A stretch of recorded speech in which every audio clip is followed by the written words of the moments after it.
नमस्कार, मैं डॉक्टर अभिषेक सिंह हूँ। मैं Tata cancer hospital Varanasi centre पे मेडिकल ऑन्कोलॉजिस्ट की तरह कार्यरत हूँ। हमारे यहाँ आज के जनरेशन में आजकल सबसे बड़ी समस्या जो कैंसर की बढ़ती जा रही है, लोगों के बीच काफ़ी ज़्यादा डर उस बात का है कि कैंसर हो गया तो उसका इलाज संभव नहीं है। उसी उद्देश्य में मैं कुछ हमारी जनता को बताने के लिए यहाँ पे आया हुआ हूँ।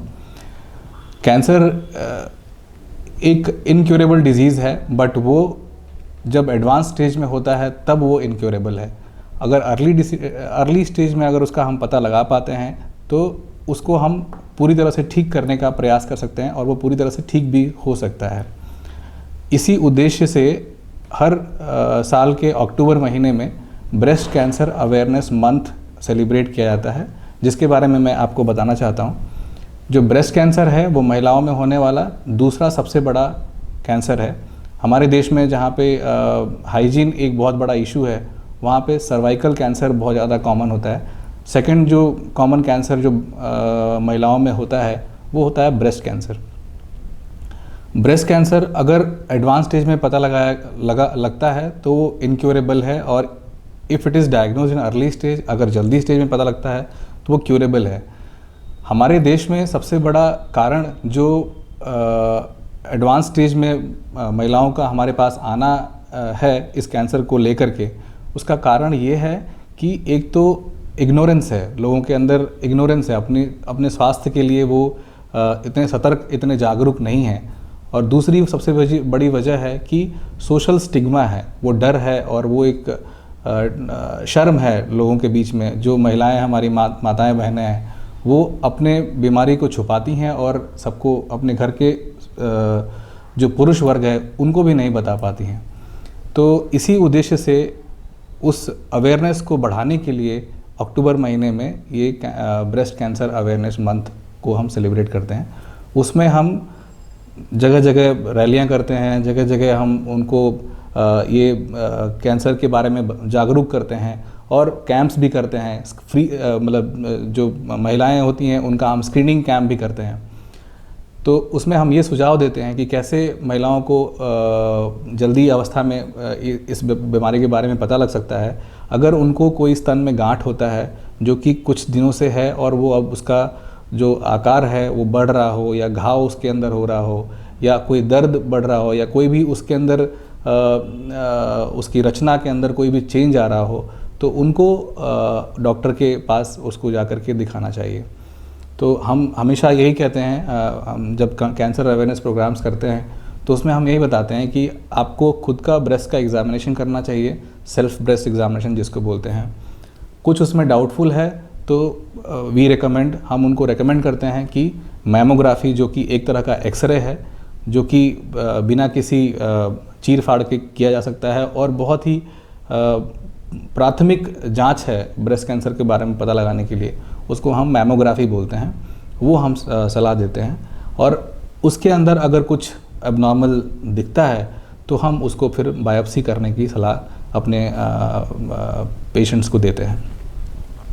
उसमें देखा गया है कि जनरली जो हमारे देश में जो हम लोग की प्रैक्टिस के अंदर हम लोग देखते हैं, अधिकतर जो पेशेंट्स आते हैं वो 40 to 50% जो पेशेंट्स होते हैं वो स्टेज 4 में आते हैं। स्टेज 4 में भी आज के डेट में ऐसा नहीं है कि इलाज संभव नहीं है, उसमें भी हम इलाज करते हैं। उसमें भी हम पेशेंट्स को सर्वाइवल बेनिफिट देते हैं। अच्छी कीमोथेरेपी की दवाइयाँ हैं जिसकी वजह से उनका जो आयु है वो बढ़ सकता है, जब बशर्ते कि उसका इलाज वो ढंग से अच्छी जगह पे कराएं। ये एक ब्रेस्ट कैंसर के बारे में है। मैं कुछ और इनके बारे में, बाकी और भी दूसरे जो कैंसर्स हैं उसके बारे में भी थोड़ा सा ब्रीफली बताना चाहूँगा।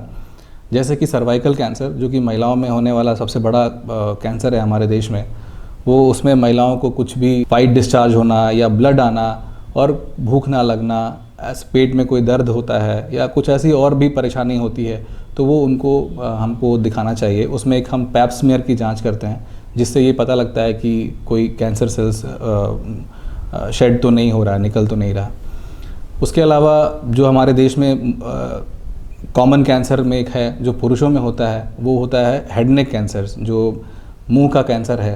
क्योंकि हमारे यहाँ तंबाकू का सेवन बहुत ज़्यादा होता है, लोग उसको अपनी आदतों में एक रखे हुए हैं, और जिसके उनको दिखता है कि बीमारी उसकी वजह से हो रही है, फिर भी उसको वो छोड़ नहीं पाते।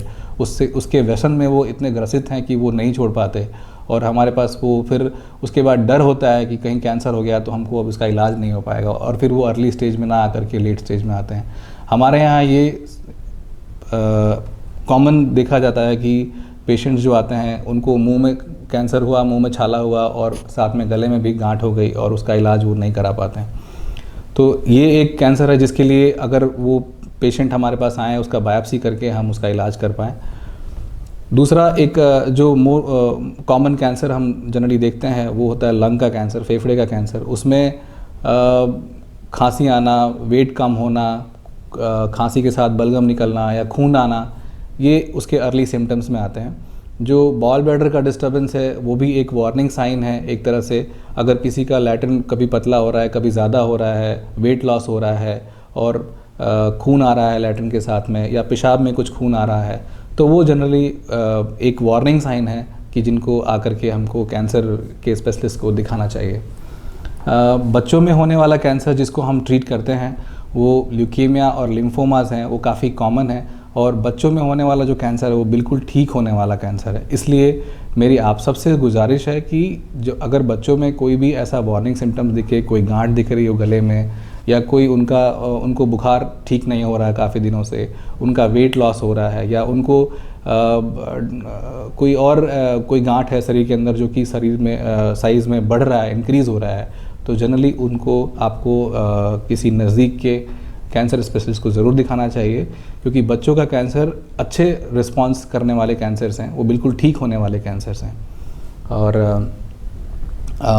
जो कैंसर को ट्रीट करने का जो पद्धति है, हमारे 3 ब्रांचेस होते हैं, जो 3 मेन स्पेशलिटीज़ होती हैं जो कैंसर को ट्रीट करने के लिए यूज़ होती हैं। एक होता है मेडिकल ऑन्कोलॉजिस्ट, जो कीमोथेरेपी का एक्सपर्ट होता है। वो MBBS, MD और DM करने के बाद वो लोग उसके एक्सपर्ट बनते हैं, जैसे कि मैं भी उसमें एक हूँ। दूसरे हमारे जो कलीग होते हैं जो कि सिकाई से उसको ट्रीट करते हैं, वो उनको रेडियोथेरेपिस्ट बोलते हैं। और जो तीसरी जो स्पेशलिटी है जो कि ऑपरेशन करके उसका इलाज करते हैं, उसको सर्जिकल ऑन्कोलॉजिस्ट बोलते हैं। और ये पूरा मिलजुल करके एक टीम की तरह हम काम करते हैं, और टीम की तरह उसको हम अटैक करते हैं। और जैसे कि सेइंग है, अगर हम मिल के काम करें, एकजुट होकर काम करें, तो कैंसर जैसी भी बड़ी बीमारियों से लड़ा जा सकता है और इसके ऊपर जीत हासिल की जा सकती है। इसी के साथ मैं आप सबको